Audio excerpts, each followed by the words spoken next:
So we are at the booth of Visual Ancestor at the New England Genealogical Regional Consortium that takes place every 2 years. And this is Kevin DeForge, and he has a pretty remarkable story to tell about the business or the kind of the mission that you have to preserve old photos. And this is not just a display. This is like a workshop. It's an archive. And Kevin, I was wondering if you could talk about it. Absolutely. So at Visual Ancestor, our passion really is digitizing and preserving anything to do with old photography.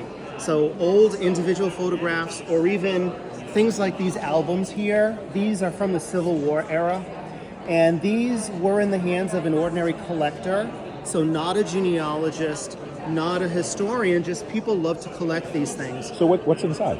So what's inside an album like this is going to be CDVs. So those stand for carte de visites, and they're basically the small format or small size.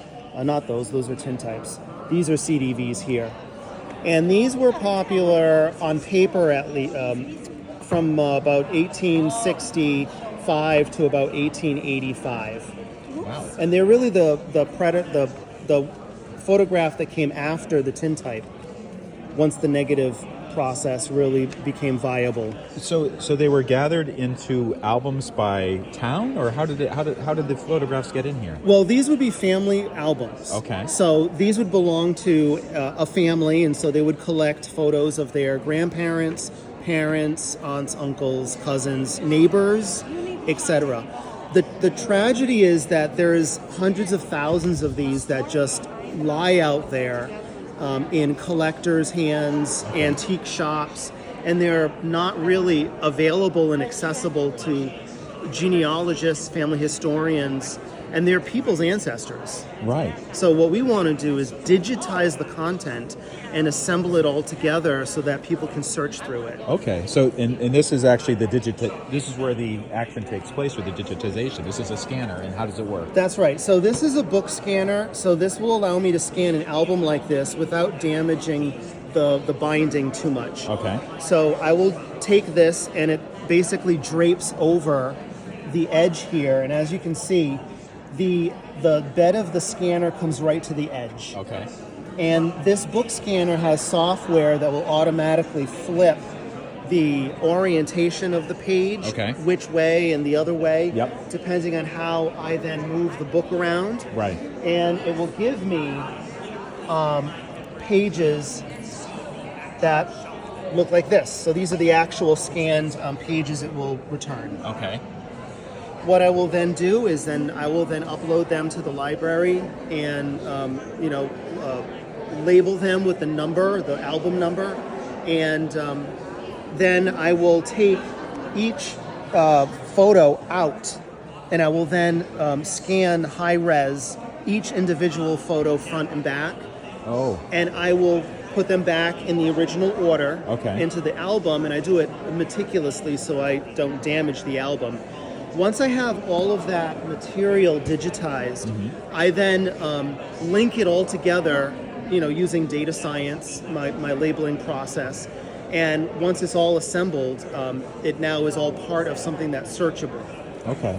So if I go to visualancestor.com, what will I see, and how does the search process work? So if my website's up and working, because it wasn't 5 minutes ago. Oh, okay. So if you go to visualancestor.com, you can first browse by location if you want to. So if you drop down the pancakes here and you choose locations, you'll get a list of all U.S. states for which we've had digital content preserved. So you'll go through and you'll select, I'll just select Michigan. What did I do? Michigan. No, I did Minnesota. Okay. And now you'll start to drill down to the towns in Minnesota. Right. And you just keep on drilling down until you find a town that you want to browse through the photographs for. Oh, wow. And that pulls up the photograph. So this data about the town, that is in the original CDV? Is that what you called it? It's on the original. It usually is on the original photograph. So this is a larger format photograph called a cabinet card. Okay. And as you can see down on the bottom, you have what's called a photographer's stamp. Right. Which means that he imprinted this with his name and the city and the state. Okay, so that's a clue, but it doesn't. There's no annotation that has the name of the person, or is there? No, this one does not. But we know the town that he's from. So if you knew that your ancestors were from Yeah. Waltham, Massachusetts, Right. you could kind of navigate your way to Waltham, Massachusetts in this way and browse the photographs there. But the more powerful feature here is facial recognition. Oh, I see. So you upload a picture of your own, and it tries to match it against Yes. against the It would. library. Okay. Yes. So, is there a cost for using this, or how does it work? Nope, it's totally free. Wow. So you're doing this as a public service, Yep. kind of. Kind of my passion project. Yeah, and this takes a lot of work. I mean, each one of these albums looks like it has about 100 or 200 pages in it. No, well, it has about 60 pages. Oh, So they're thicker pages, aren't they? yes, they are. So an album like this, I will scan the covers. I will scan every single page, Yep. which you just saw on my computer. Yep. I will then remove the photographs and scan those high res front and back. Okay. And then, of course, restore it, put it all back. So that's a lot of scanning. How much is one book like that? How long does it take to do that? 2 hours. Okay. Wow. So that's still a lot of your time and dedication to do it. So But I found ways to kind of like optimize my time. Yep. So I'm the one that has to physically handle the album right. and the scanning. But once I have the information digitized, I can then hand that off to a librarian that works for me from the Oh. Philippines. Okay.